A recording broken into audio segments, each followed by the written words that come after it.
Super napaka-supportive ever nga ng Ninang McDonald.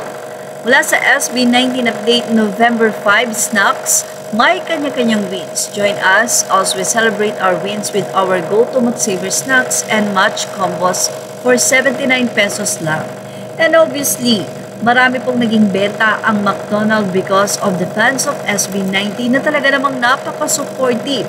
Agad-agad, siguradong sumugod ang mga SB19 fans 18 para tikman ang nasabi nga pong combo na ito. Actually, ito po ay nagkaroon na ng 30,000 na reactions, 491 comments at 1.7 thousand shares. At kung mapupunta po kayo sa post na ito ng SB19, makikita nyo nga po ang paglapag ng 18 para nga po sa pag-purchase ng nasabing combo na ito ng SB19. Ako, mukhang napakasarap naman din talaga ng mga burger na ito, lalong-lalo na at ang mahalima pa ang nag-promote. Anyway, hindi nga maikakaila na sobrang effective endorser ng SB19, kaya naman hindi na tayo magtataka kung ang nasabi nga pong McDonald at marami pa pong ninongs at ninangs ay madagdag sa kanilang listahan.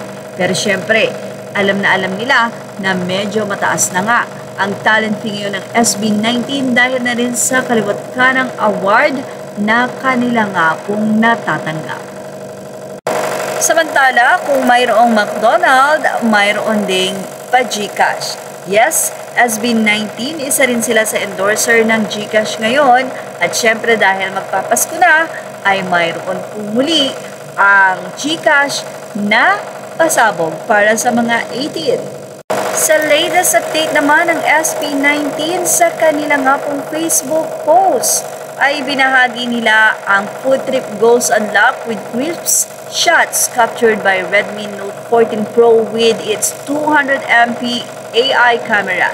It snaps every dish and every moment in the clear detail. So, endorsement pa rin, syempre. At pinakita nga nila kung gaano nga ba kaganda ang shot ng Redmi. Mukhang marami na namang 18 ang bibili ng Redmi because